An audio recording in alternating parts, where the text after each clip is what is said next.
hello forgers. Not as in forgery makers, although I suppose if you're stealing IPs, I know I do. Anyway, yep, I am on camera this week. I thought, why not go for it? I can't do studio setup lighting, as you can tell. Excuse the silly hat, it's my paddleboarding hat, but it's rather that than the shiny spot on the top of my head. Like I said, I'm not a professional YouTuber. I have no plans to become a professional YouTuber. I'm just here to help out a few people in the community that have been asking lots of questions about what my tongue-tied about my work. I'm going to try and do this with as minimal edits as possible, but obviously with me on the screen you're going to notice the edits a lot more, and as you already noticed, I do get tongue-tied, so there will be lots of cut edits. Again, I'm not a professional YouTuber, I have no plan to be, but today we are going to, as you can probably see here, be making some lightbox panels. Now, I'm on to version 2 of my lightboxes. That's got the top taken off there. Next week I will be making a video of the final lightbox, which will be version 3, where I'll be adding a spot for a USB-C and a screw in the back, and then I'll be happy with the design. Hopefully that's me up to date. I'm doing this raw, I don't do scripts, so I may ramble a little bit from time to time. Anyway, up here we have a nice simple prompt, and this really is as simple as you really need to make prompts. You don't need lots of fluff words, you don't need lots of added stuff. Make your prompts as simple as possible, and this is about as simple as you can get. Now, I know a lot of you probably sat there at the screen saying, do Master Chief, just do Master Chief. But like I say, you can achieve all this, you know, by just changing the subject in the prompt. And I'll put a few more up on screen to show the actual finished product. There's one there. Chun-Li, one of my well, I was going to say favourites, but I may as well just say obsessions. Anyway, what we're actually going to do today is Ifrit, who's one of my favourite Guardian forces from the Final Fantasy series, because it will also allow me to show off kind of the flame effect that you can get even without it being backlit. So anyway, let's click on generate here, and we'll come back and see what this comes up with in a second. First off, let's head over to one of the best places to get inspiration, and that is LeonardoAi's Discord.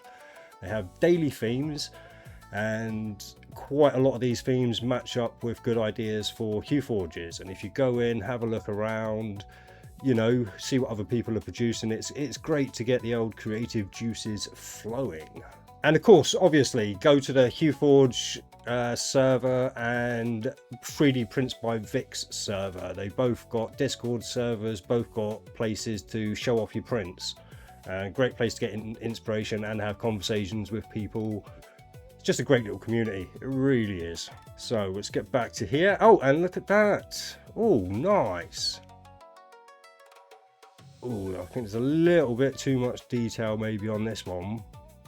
And actually, he's got an extra finger sticking out there as well. That still can be an issue, funnily enough. I mean, hands, they've definitely got a lot better with AI over the years. Now, quite is years. But they're still not always perfect. Ooh, I do like that one. Got the correct amount of fingers there. Nice kind of, I don't know, wavy effect going on here. Ooh, actually. Kind of liking that one as well. Yeah, not quite as impressed with that one. So it's either that one or that. I think it's going to have to be this one. I like the way it's all wisping off. We'll see if we can capture that effect. I don't know whether I'm going to be able to. That's the great part about the video. So let's download that one. And with this, we don't actually need to go into Canva to do background removals or anything. So that step is skipped for this week. But we do need to go over to Hueforge now, and I need to find that image. Oh, what? That actually looks pretty good, to be fair. I kind of like it, but yeah, my actual color core is already pretty much set up for this one. I do need to change out the white because I'm using Elegoo High Flow white at the moment, and the orange can stay there, and we're going to want a red.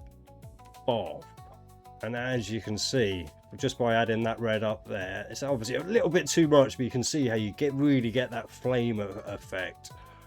Oh, actually, no, it's not orange. It's not orange we want, because if we go for yellow here, sorry, boff, there we go. There we go. As soon as I brought that red down, it was like, no, that's something wrong there. Yes, because we start with yellow as the base, and obviously you get your orange with the blend. Right.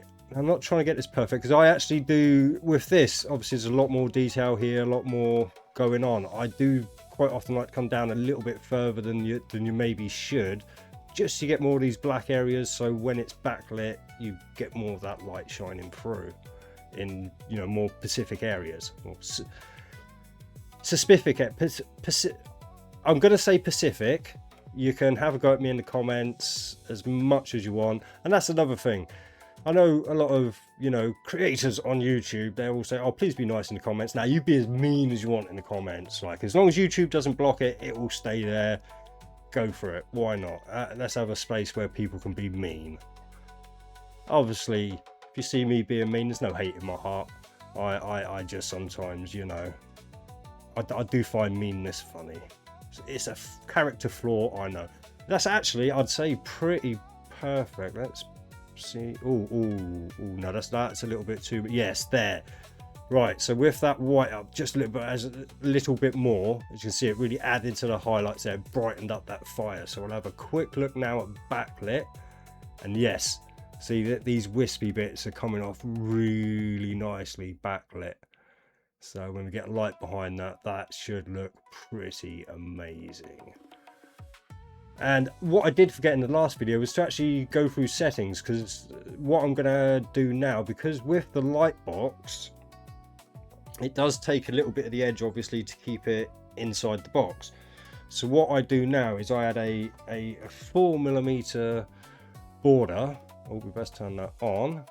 And if you check down here, where it says mesh height, you'll see what your mesh height is, obviously, duh.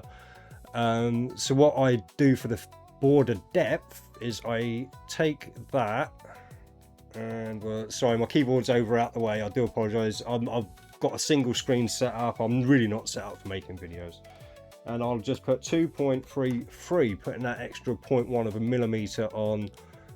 You don't really need it, but you know, you could keep it down at 3.2 if you wanted, but having that border in now will better frame the image in the box. As you can see, I didn't add a border to this one, and Chun-Li's head is coming out of the top.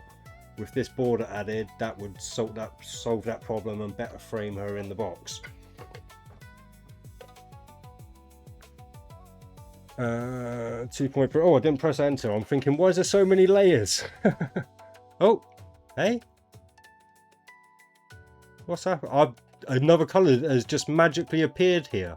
That wasn't an edit, that was just me hitting enter, and for some reason orange has come back in. So I'm going to press spacebar on orange to delete. Why is that still red? Oh, there's more up here. What's going on? Okay, a live bug here if you're watching Hueforge. I think your name's Steve. I do apologise if I've got that wrong. I've always been terrible with names, and I see you as Hueforge in the Hueforge server, obviously. We're still... Yeah, it looks like a lot of colours have appeared on my colour core. I certainly didn't have them there. Are they still... Yeah, they're still there. What is going on here?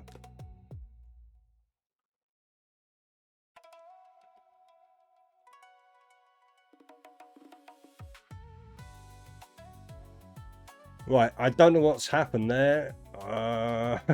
So what we're going to do is, if you come down to this little reset button, I think this resets your color core. Yes, bang. So we've got that reset. So all we've got to do now is quickly... See, this is a great thing as well, you know, seeing mess ups on the fly. I think that was at 13. can't remember exactly what that was on, but we can sort that in a second. And as you can see, it's nice and easy. Once you've done it once, you can kind of get a feel for it and, you know, knock these out pretty easily. I think that was at 25. I think that's a little bit too much. 24, 25. Actually, let's go have a look at the backlit again. So yeah, on the fly troubleshooting. Look, I don't know what caused those colors to jump onto my color core there. Could be a bug with the 4.1 release, maybe. It's not happened before. But anyway, so yeah, we've got a 4mm border width, a 2.32 depth, blending type. That's on lithophane because we are making a backlit one. If you're making a normal Hueforge, you can stick that to filament painting. I pretty much do most of my stuff in standard mode, especially the lithophanes, because you're not really going for color matching or anything. You're just going for a nice gradient basically. And dynamic depth, that allows you to bring the color core down just by bringing the color core down. Down here, my settings are the detail size is default 0.20, layer height 0.08, base layer is 1.16, and with the base thickness, now I could, Hueforge or Steve has said that I could probably get away with making a thinner base. I'm kind of used to doing it with this thickness now, so that's up to you to play with if you want. Again, blend depth I've got down to 1.52, and we'll just take this one actually down, because I was making them at 230 for a while when I saved the settings, and I'm just too lazy to save the settings again. So back to 200, so that way it will fit into the light boxes. I'm trying to think if there's any other kind of tips I could give you on this, but actually I do have smoothing on 2 and spike removal on aggressive. That's just how it is with how I work. Again, feel free to play with those a little bit to see what you can achieve. I've not really experimented much. This just seems to work, and if it's not broke, don't fix it. Oh, and yeah, also, yes, obviously I print in PETG, but plenty of people have printed my designs in PLA, and they look fantastic, if not better, because you have a much better color range in PLA for different shades. So PLA could be the go-to for you, but as you can see, I've got my nice little selection there of my PETG look. Let's keep me going for now. So once we're done there, we'll go up to save projects, and we'll call that Ifrit panel and 7. I'm calling it 7C, even though that stands for 7 colors, just because that's the folder it's going into. So that's all saved now. Boom, done. I'll go through the motion of getting it set up, just because this is the full workflow, but I won't actually be able to send it to the printer at the moment because, yeah, for some reason when I do the save, all the other files go into the file I ask, apart from the actual STL. So that goes into my downloads for some reason, but it doesn't matter. I'll just cut and paste it later on. So as you can see there, we've got the nice colors on the side there. I've got all the colors I need set up in there. I've got the Cobra X, by the way, so I can have, with a Ace 2 Pro box, so I can have 7 colors. Just makes it so much easier. Kind of frees you up to just go to sleep and let it run, not have to worry about putting pauses in and all that kind of stuff. Right, big edit there. That was a long slice time, and my PC decided to grow a jet engine and fly around the room during that one. That was about 5 minutes of slicing, and as you can see why. 10 hours 41 minutes. That is one kind of drawback with this type of lithogram, is they do take a lot longer to print. As you can see, like double the time a normal Hueforge would take to print. And as always, we're gonna have to get the colors in. So over here to the white, and I can't remember the way it is, 13, 19 and 24. God, yeah, my PC is lagging a bit. Hope it's not affecting video recording too much, although we haven't exactly got the best quality going at the moment. And was it 24? I think it was 24. We will check quickly. Yep, 13, 19, 24. Excellent. Bring that back down and we'll click slice again. And we've got a lovely looking print now. We're now up to 10 hours and 43 minutes. And as always, that's completely unacceptable. We can't have that. So let's go back to prepare. We'll right click on the model here and click height range modifier. Then left click on the range. And we'll change the height range to 0.8 because that's the base thickness. And we will change the layer height to 2. Well, I change it to 2. Lots of people, I think, prefer 2.4, and you'll probably get, again, a slightly quicker print again, but I'm just used to doing 2, so that's what I'm happy with. Now, this is probably going to take another 5 minutes to slice, so we'll call that an edit. Just like that, we're back. Now that really did. It didn't take actually about 5 minutes. But it was minutes. It was a long time to reslice that. But as you can see, we have knocked off an hour and what, 15 minutes. So it's well worth doing that height range modifier. I know you're still probably going, oh, what the hell? 9 hours 30 minutes for a Hueforge. I'll be asleep anyway when this one prints. So I might even sleep the full 9 hours 30 minutes, knowing me. But anyway, that is my full workflow. I would normally show you remote print, but let's just click over to the workbench, and as you can see, unfortunately, I do have a print running at the moment, so I actually can't this week, I'm afraid. If you want to see the result, then the best thing to do is join the Hueforge Discord server or 3D Prints by Vic's Discord server. They are the places to be. That's where I share all my stuff. I'm pretty free with my designs, you know. If you want anything, that's the place to come and ask me. I'm quite happy to share my designs. I can't share actually for free I can, I suppose, share STL files, but I don't save STL files. I just redo the colors again and all that, or 3MF files, sorry. Like I said, next week's video will be version 3 of the light box, and like I say, I haven't got any LEDs yet. They will be here tomorrow. Thank you for watching. I won't waste any more of your time. I will see you over on the Discords. Until next time, I'm out.